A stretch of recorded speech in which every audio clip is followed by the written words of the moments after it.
Today we're going to create this Dragon Blooded Turquoise effect on the other side of the mug. I've already done one side, let's do it on the other side together. There are a lot of steps with a good number of colors, lots of wet blending, so let's get right into it. First thing first, let's build our palette. The base color for the turquoise is the Dark Sea Ben from Pro Acryl. Then the next color is Vallejo's model color Emerald. Our second mid-tone color is Green Oxide from Pro Acryl.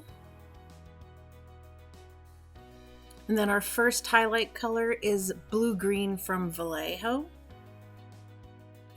Our second highlight color is Vallejo's Light Sea Gray. Our first accent color is Pro. We have an accent color, which is this dark burgundy from Pro Acryl. Then we bring it all home with this contrast color from Citadel, which is called Aethermatic Blue, if I'm saying that right. Now to each of these colors, we're going to add some glaze medium. I've used both of these brands, and I often just refill the little bottle with the big one. Because we're wet blending, the glaze medium will help the colors not dry so fast, and it'll help us wet blend them together. And now that we've assembled our palette, we can move on to step 2, which is applying our base coat. So our base color is Pro Acryl's Dark Sea Ben. We've got it nice and mixed with our glaze medium.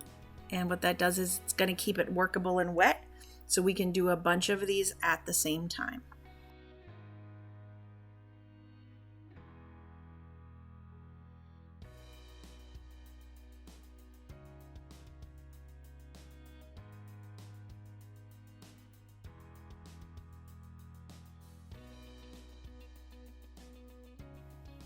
And now while our base is still wet, we are going to start dabbing on our mid-tone colors.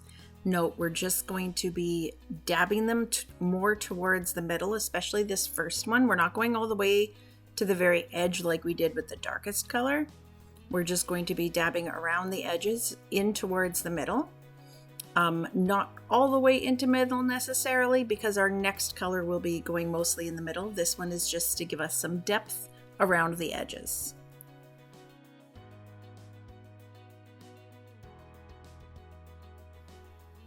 And next we're going to move to our second mid-tone color, which is Pro Acryl's Green Oxide. And we're just going to take that more towards the edges and mostly the middle, but we're going to highlight the edge portions that are sticking out the most, and we're going to go more into the middle than we were before. And then I want these ones to dry probably about halfway. So while we're waiting for that, I am going to get started base coating the next few of these, and then we'll move forward with the previous ones. Shapes have dried about halfway. We are going to start dabbing on our highlight colors. So we're going to start with highlight number 1, which is the blue-green from Vallejo. We are going to start at the edges and just sort of randomly dot all over it. Not to completely color it in. You do want the other colors somewhat showing through like I am here.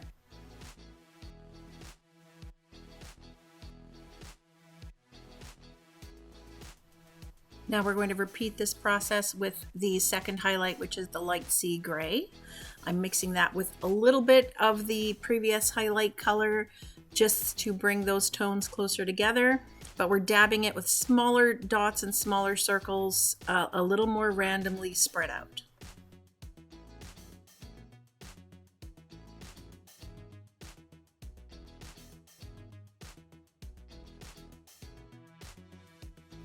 And next we're going to go in here with the straight Light Sea Gray. Again, we've thinned that out with some glaze medium, and we're going to go more towards the middle and the highlighted areas. Just again, we're going to bring that color up, but we do want the other colors somewhat showing through. So smaller dots randomly placed over the shape, just to bring out a lighter tone to it. And now we are going to let these dry a bit before we do the next accent color, which is the white. And now we're going to start going in with our second accent color, which is the Bull Titanium White. We're going to mix a little bit of our first two highlight colors in with it, just so it's not so starkly white. We do want it bright, but we don't want it super bright at this point. See, I'm using even smaller dots, and I'm doing sort of little shapes coming in from the edges towards the middle, almost like little kind of triangle paths. It's not an overall dotted color, it is just to give it some accents. Now once we're done with this white, we are going to let it dry completely before we go on with our final little accent color, which is going to be that dark burgundy to add some like veins, but that's after this white has completely dried. We want the whole thing dry before we get to the burgundy. Now, because this mug is called Dragon Blooded, I wanted to bring in some of that dark burgundy, like dragon blood, into these turquoise bits. And all it's going to do is have almost like little dots or veins on the turquoise. And I'm doing it randomly from different sections for each one, so no single one is the same. I didn't want them all looking identical.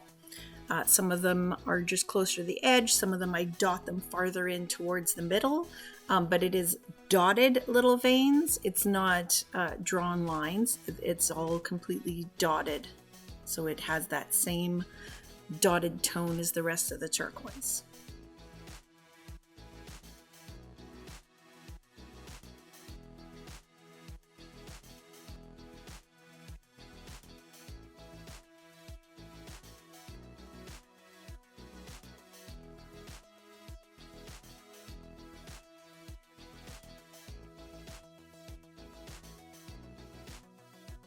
So finally, last but not least, our final layer is going to be that contrast blue from Citadel. And we have mixed that with the glaze medium just to sort of thin it out a bit more. Because all we want it to do is give this tonal overlay to these so that it brings all those colors together and sort of mutes it so that it all looks like it is one kind of stone rather than just a bunch of dots.